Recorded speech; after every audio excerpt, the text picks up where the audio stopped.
Okay, so we just talked all about what to build for your covered structure. Now we're going to talk about how to build things. Now this is a tough one because it's all about where you live. It's about hiring the proper engineer to tell you how to build it, but we're going to give you some basics on how to build your covered structures right now. Enjoy. All right, for the first thing, what do you think it is? It's designing the space, get it on paper in some sort. I design in 3D.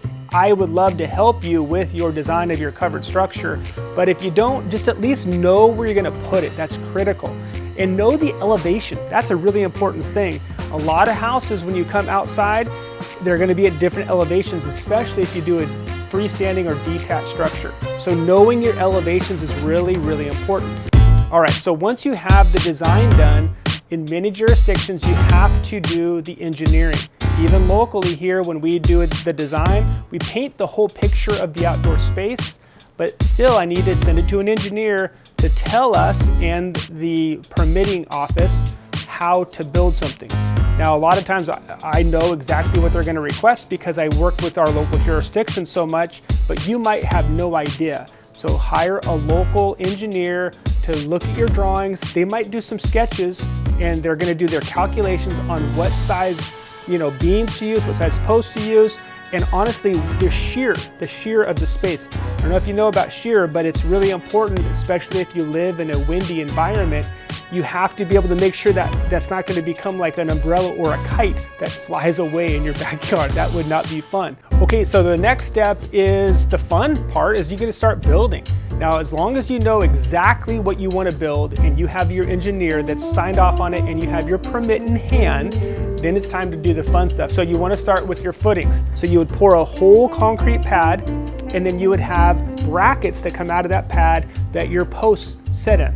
Okay. Prepping for these huge footings. See what we're doing. Basically, these are steel posts that we're going to be putting in. And you have to get them pretty perfect, so you can see some of the bolt work that's been done here.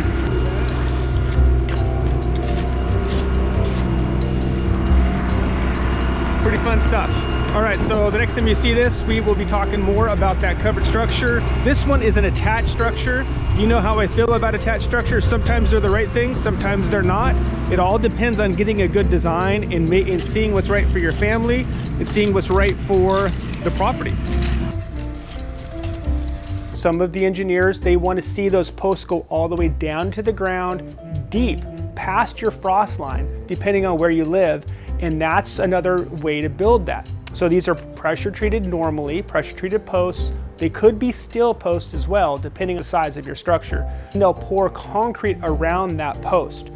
And depending on your frost line, that could be 3 to 4 feet down in your ground. Now, after you do this step, now this is where you need to call for an inspection. A lot of times before you do the concrete pour, you have to call for an inspection to make sure that your local jurisdiction verifies the depth or whatever your engineer calls for. So again, don't miss the permitting step and don't miss that inspection step, or else you're in trouble. You're probably going to be jackhammering that out and then re-showing that to your inspector. Okay, now I want you to remember this as you're building a structure. Oftentimes there's electrical, there's gas, there's plumbing that you need to think about. And if this is the case, then when you're getting your inspections for your footing work, they might want to inspect all your underground either before or after that. So just think about that. If you have a fireplace, sometimes the local jurisdiction is going to make you inspect your footing work for your fireplace and sometimes your outdoor kitchen.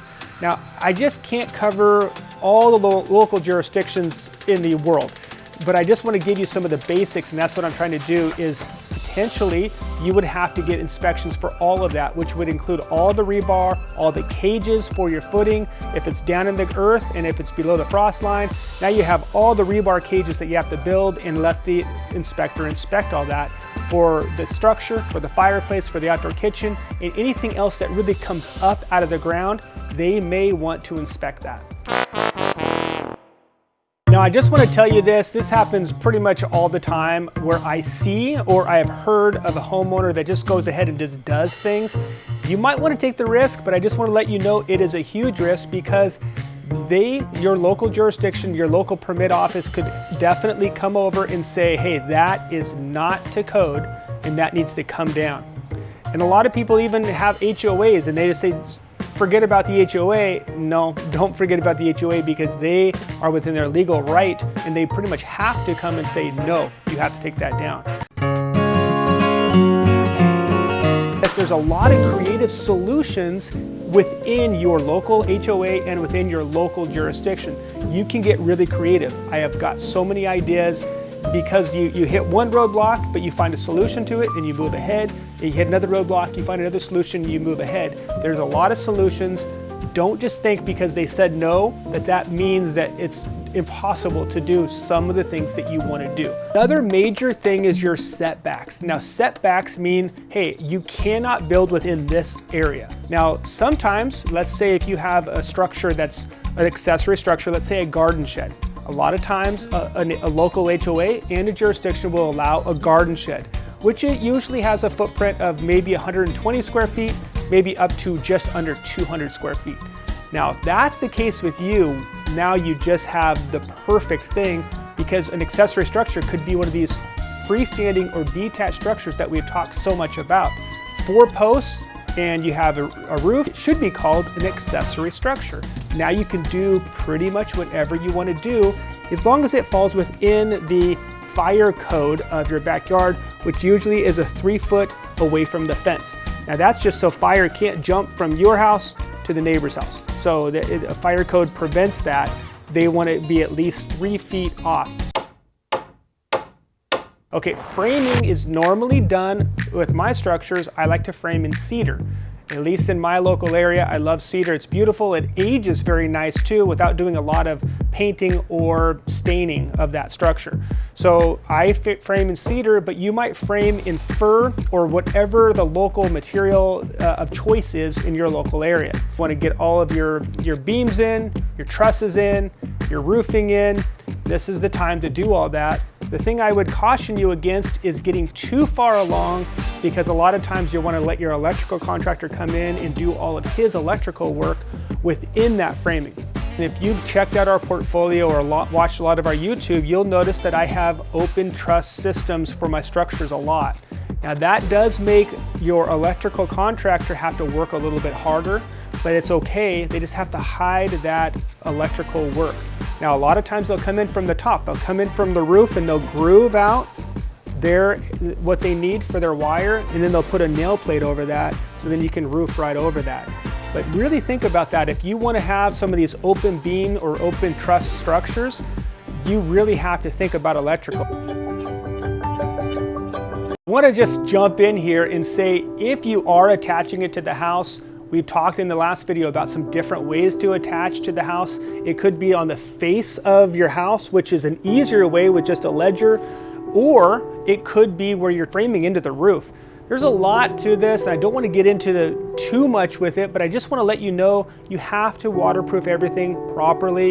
You have to get the waterproofing behind the siding done correctly. So you want to add to it, and you want to make sure it's done right. This is a no joke skip here. You have to do this right, or else you're going to have severe issues with mold and with other issues. So whenever you connect to the house, please connect with the proper waterproofing. So part of the finish work, you want to finish all that electrical. A lot of times you're going to go with your heaters, get your heaters installed. I like to install the heaters before I do all of my finished tongue and groove, but your electrician might say otherwise. They might want all the tongue and groove in first, and then they'll come and pop the holes in where they need them and install the heaters. You want to think about your lighting, you want to think about your fans, you want to think about your heaters, you want to think about your sound. A lot of times with these, you have speakers that are built into the structure.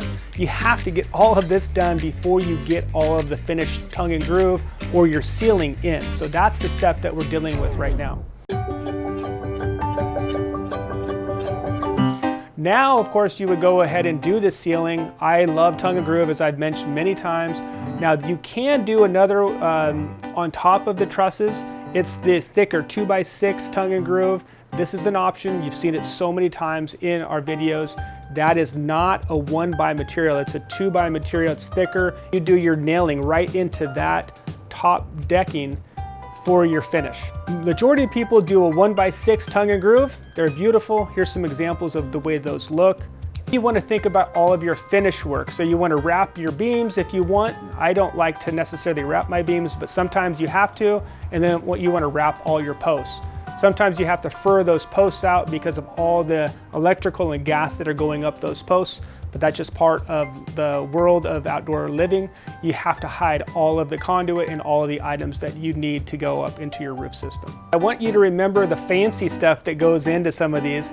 I like to do like a wall. Sometimes you want to do a whole wall with the tongue and groove. It matches the tongue and groove from a structure very, very nicely. So at least consider that. And then I love a bar.